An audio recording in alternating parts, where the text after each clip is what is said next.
the energy of the day, of the weekend, of all the beings that are around us as we do our work here. And we say yes to them and we give thanks. So take a breath into that place inside of us that connects with the outside, with the unseen ones, with the energies of the planet. In co-creation with the divine, with the love of Spirit for us, the work that we do, what we've taken on in this life, the honor of a human life, and the love that is given with us to continue on this journey.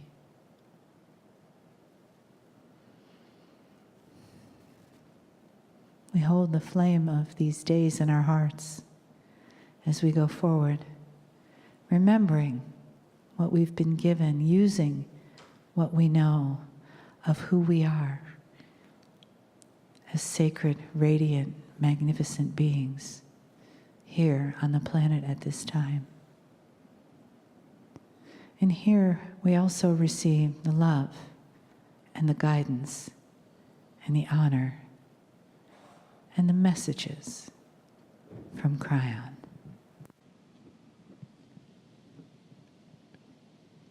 Greetings, dear ones. I am Kryon of Magnetic Service. Every time the messages begin, there are a few moments of adjustment. The adjustment is for my partner, it is for you, it is for those listening. For truly, the messages are given almost in another dimension. For the human being, it's the dimension of belief. That you could really switch gears and in your mind stop listening to a human and instead listen to a multidimensional message from the other side. And what would I say to you today? Perhaps it's even a little different than before. I start with enamorment for the human. For you pulled it off. A colloquialism that means you really did it. Almost at the last moment, the timing brought you to the end of a cycle. And you did it without another war. You went through it without strife. And yet you really don't know what you've done. You find yourself in a brand new energy. Since 2012, many things are reacting and changing. Not just you. And that's what I want to talk about. Let's start with one of the basics. The crystalline grid of this planet. I have discussed, talked about, channeled. I have told you that it is a remembering grid. I told you that it is one that is active and activated by the emotions and the compassions of human beings. I told you it is a fast-track grid. That is to say, if it changes, then those humans who are placed upon it will feel that change. And up to now, it has had only that which has been negative. Really? Because that is what human nature responds to. If you don't believe me, watch your news. It seems to be what human beings are most attracted to and interested to. The horror, the negativity, the drama. And that is human nature. And that is changing. And so that grid would then respond to that which you respond to. And that's why it is what it is until now. What happens to the crystalline grid of this planet in the new energy? Well, I think I gave you a hint before. Dear ones, it's almost like it was rebooted. And the things which it remembered before, which were negative and dramatic, in the places it remembered them, will start to diminish and disappear. It's almost like the timing created an entire different physics for you, for the planet. It's a fast-track grid. That is to say that you are now imprinting it fresh. When you reboot something, all that was before goes away and it starts again. And dear ones, that is what's going on. Now, I started simple. For the crystalline grid is an example, and it's fairly linear, and you can understand it.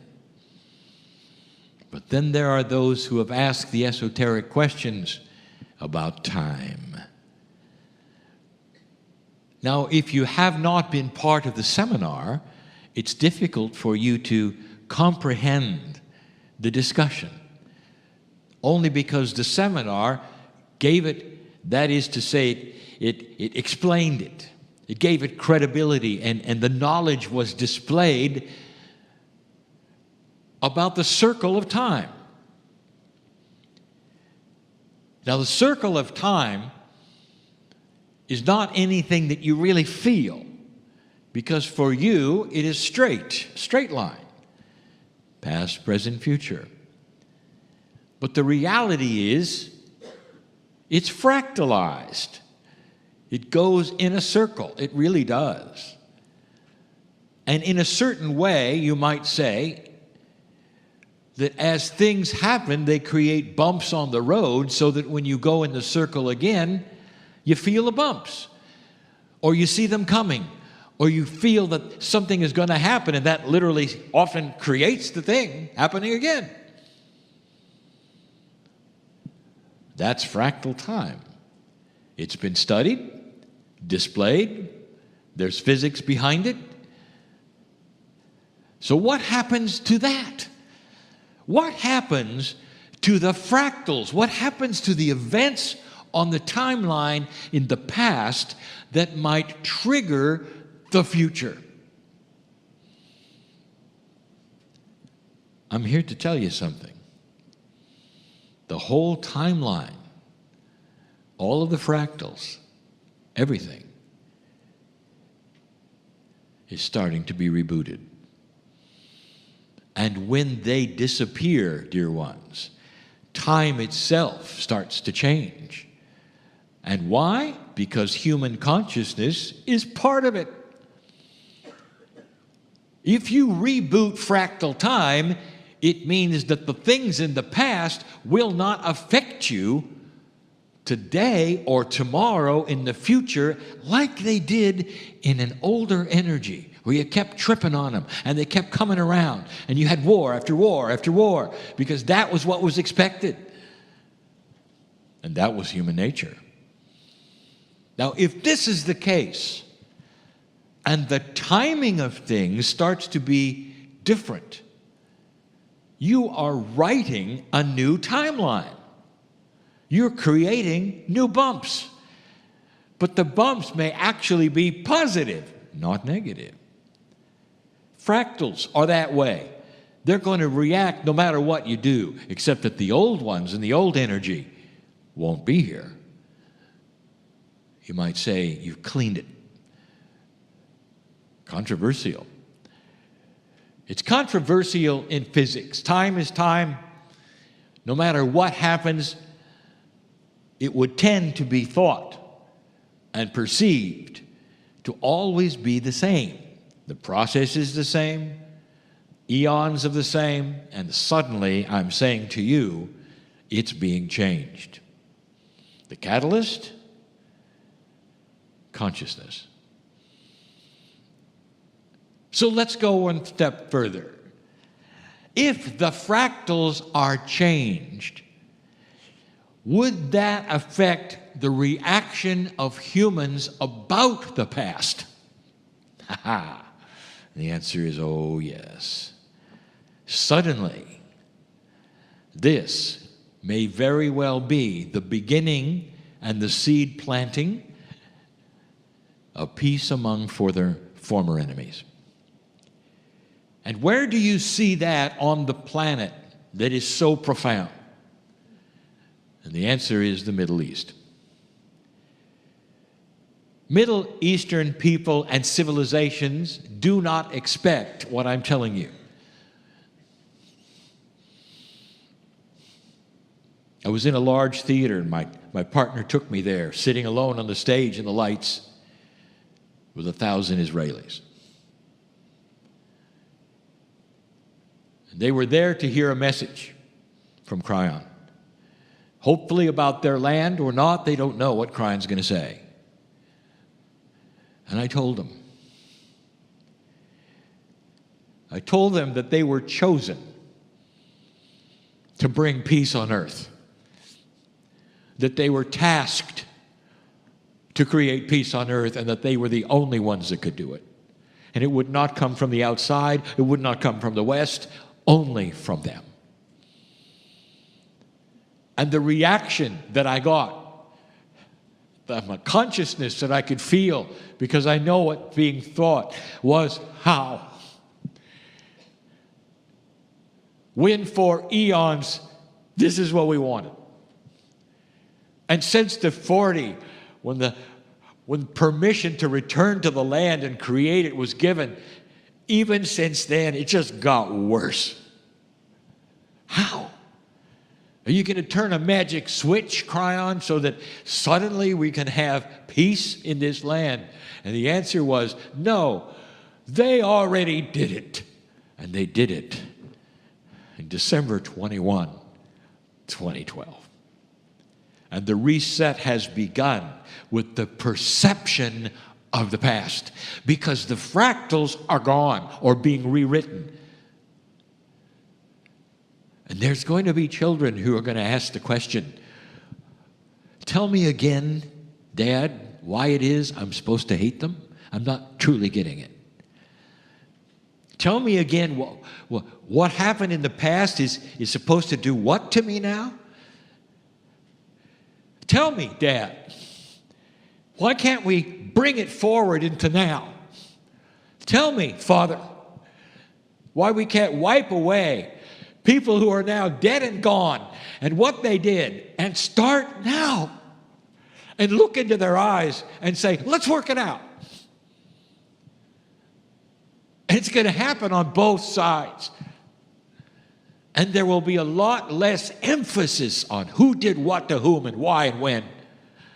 And instead, there'll be a consciousness of a clean grid and a start over, and an idea that maybe, just maybe, consciousnesses can come together without the past dictating who hates who.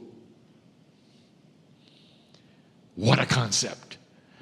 This is the catalyst for peace in the Middle East.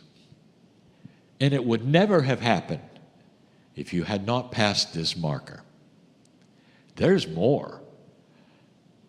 The light and the dark balance of the planet starting to rearrange itself is going to create more wild cards. Wild cards in the form of human beings making change in ways and in places you don't expect. There's one way overdue in New York City at the United Nations. For it's an old organization with wonderful ideas about helping the planet, but stuck in its politics. What will happen there? If you don't see much, it may actually cease functioning. These are the things that I'm telling you that you don't expect. An organization out to create peace on earth may be dysfunctional and go away. Or a wild card may come and restructure it all under great controversy and almost no funding. That's what wild cards do. You may find it in business, in banking. New ideas never tried before, radical to the max. Expect these kinds of things. But they have to grow on you. So there may be some starts and stops. There may be seed planters who don't make it, and others who will come in after the seeds start growing. That means ideas that are not accepted yesterday that may actually then be accepted later, because as you evolve, you'll see the wisdom in them. This is all part of the growth process through time. This is where you are. You're at the beginning of the growth process. And all this with a new grid, with very, very few fractals to undo, with a clean slate, and a time that has, are you ready? No prophecy at all written about it. Zero. There are no elders anywhere or channelers anywhere at the moment giving you good, solid prophecy about what's next. Because you went through the tunnel of the old energy, the old prophecies. If you don't know what I'm talking about, go read them. Where are you supposed to be right now? And the answer is dead. Where is the earth supposed to be right now? And the answer is radioactive. No one lives here anymore. Goodbye to the planet. The whole idea of a post-apocalyptic earth is fantasy. You don't live here when there's that much radiation. It affects everything in the air and the oceans. The very dust that would have been kicked up by 1,000 nuclear explosions would be circling the planet right now and block the sun. Dark, life gone. That is the apocalypse that never took place. And instead, you stand here with your kids and a new planet with hope. You wonder why I'm enamored with all of you. But you don't know it, really, not yet. In a generation or two, somebody will raise their hand and say, I couldn't help but notice. We're different. This is how long it takes, especially to rewrite the old consciousness of expected doom. 2 generations may have to go by before someone raises their hand and say, look, the sun's coming out. It's different. Humans sometimes are a bit stubborn. But now you have a new road to walk on. Some of the very essence of metaphysics is changing. Processes, procedures, how you meditate, how you pray, what it feels like, how long it takes. Expect these things to move, because now you're sitting in a fresh, new energy. I'll tell you this, it isn't fresh enough, because as the earth refreshes itself, even through the weather changes, as I said last week, consciousness has yet to escape the expectation of doom. That's what's next. So you want to know what your task is at the moment, dear old soul, is to encourage those around you. When you hear them talk about the fact that they cannot get ahead, or that things are horrible on the planet, or what the news said last night, in a very loving, positive way, timed correctly, you can say, I'm really not on board with that. I feel we have a positive time ahead. Things are different. Can't you feel it? Can't you see it? I think we've got a bright future. We've got to be patient with it. And that is seed planting. And they may laugh in your face, but the planting of the seed that you have done has a compassionate overview that sticks in their consciousness. It's attractive. They may come back to you and say, why do you feel that way? I remember what you said. I just don't know why you feel that way. Then you can tell them a little more about the precession of the equinoxes, perhaps what the ancients said, a little bit more about the history of the planet that is seemingly unknown in the West. Ask them to do some research, get them going, plant the seeds. Young people will come to you sometimes confused of what their parents have told them about the future. You may be the only one that may say to a young person, it's a lot brighter than they know. They're still kind of in the shadow. I'm sitting in front of 1,000 Israelis on stage alone with my partner. And I told them, I said, in a black and white Israel, color is coming. And the whole idea was foreign to them because it never's been there. It's always been a black and white Israel. And then I told them, it's up to you.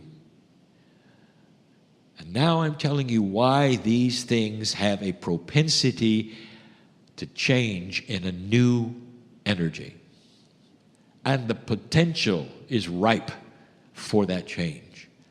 Now, the timing of it is up to the humans. Did you hear that? Spirit is not in control of free choice. How long will it take is up to them, you, human consciousness, and if you believe this message today, everyone who's hearing it. Are you going to pick it apart? Discuss it on YouTube? And comments of how stupid it is.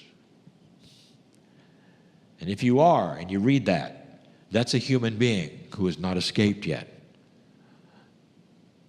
The whole idea of doom. And that is what is going to be rewritten first. What do you expect? Dear old soul, I want you to leave this place with those questions in your mind. What do you really expect?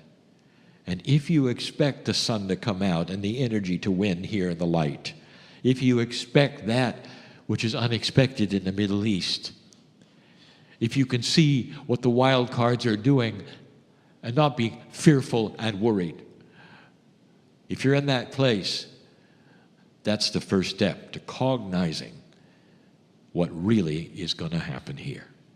A new planet, new consciousness, new ways starting to grow up. The end of war. The beginning of something you don't even expect is coming. Color is coming. That's the message. You are having things around you change to support you, and if you didn't figure it out, it's the grid, it's time, it's fractals, maybe even physics itself. As the field starts to come forward and synchronize and harmonize things even more. It's a wonderful message. Do you believe it? Free choice. But old soul, some of you are feeling it. Don't be confused because your life is not necessarily cooperating with everything I've said. Because the timing of your awakening and change and recalibration is unique to you. Did you hear that? We don't have a group of old souls all taking one pill. Each one of you, so unique, so different, will awaken and evolve at different times for different reasons. Sometimes the synchronicity of what's coming will not allow it yet. And you're jumping up and down saying, how come I don't get it? You'll find out when the train arrives. Then you can get on it. But if you wake up too soon and go to the station, you're going to be frustrated the train isn't there. Let synchronicity work for you, not against you. Be patient with all things. What do you do while you're waiting? Why don't you sit there and say, thank you, God, for loving me? Why don't you accept God within? Why don't you think what is beautiful in your life that you can think about?